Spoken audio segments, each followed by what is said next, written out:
we should talk about the most famous and most important feature that was added in Update 25.2, which of course is the supply locker crash.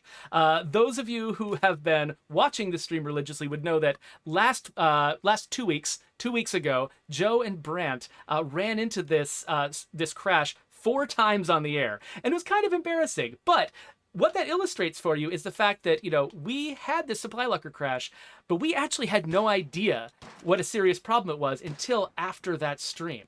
The issue is that whenever we've got a crash in the game, we actually rely pretty heavily on a crash reporting system called Rollbar, that every time the game crashes, it packages up a report and sends it to us. So if there's a single crash that's been happening a lot, we usually get a report that lots and lots of players are experiencing it. And that gives us a chance to react to it, to immediately devote a bunch of resources to trying to solve it and getting a hotfix out fast.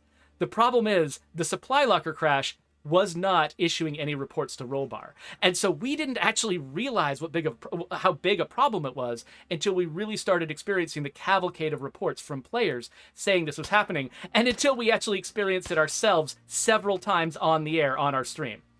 So at that point, we knew it was a really big, important problem. And what was happening was players were opening up their supply locker, and they were navigating around, doing normal stuff that you usually do, and at some point, they would hit a certain spot in their inventory, and the game would freeze, the game would die, and they would lose everything. But we did not lose everything. I mean, they would keep all of their stuff. Their save game was not corrupted. Sorry, they would lose the active gameplay they were right in the middle of. And that wasn't very good. So, but it was a problem because we weren't getting any crash reports. We didn't know what was causing it. And so we had a couple of heroes from the Plague Territory and Outpost team jump into the breach to try to figure it out. And that included Zoe McClatchy. Zoe, it was you and Matea, right, that started trying to figure this out from scratch? Right. About the same time that our test team, Joe Swarner, a couple others, started reporting that this was going on, Matea and I started spending a lot of time trying to figure it out, talking in back channels, running tests, looking at Rollbar. As mentioned, it wasn't producing any proper crash results. So at first we thought maybe it was a couple of smaller crashes that were coming up and producing a few results, but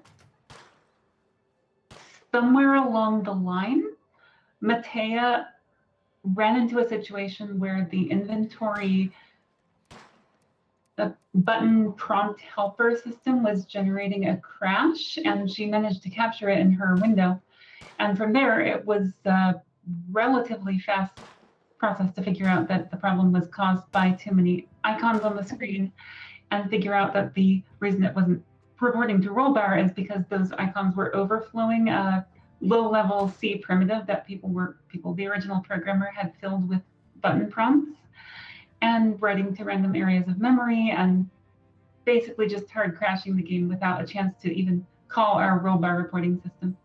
So one of the problems with developing a game for as long as we've been developing this one is that these systems pass from hand to hand to hand to hand to hand. And so, you and Matea were like the 5th and 6th or 7th and 8th or 12th and 13th programmer that were working in this area. And so you had to go, delve back and figure out what was going on that was probably this crash probably came from something that was implemented like 4 years ago, as far as we can tell.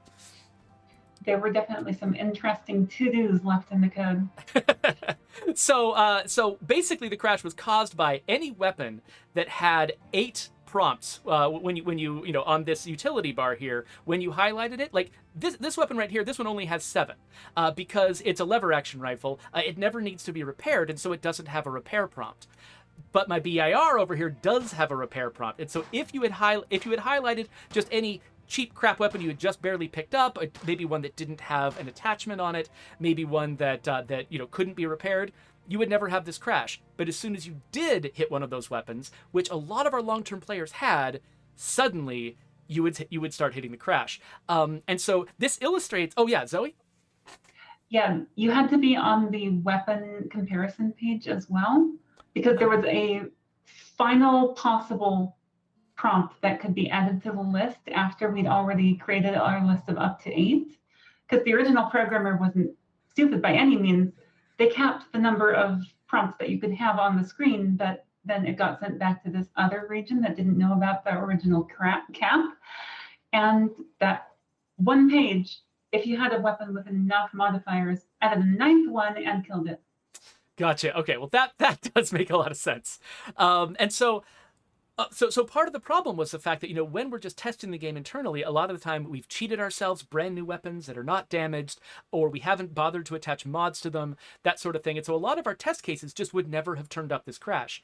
But players who've been playing the game for a really long time, nearly all of them were vulnerable to this crash because they did have favorite weapons they'd been using a lot that they'd attached favorite mods to, that they were, you know, all of the conditions were right in a live game. And so the thing that we learned from this was that we were not using our public test realm enough.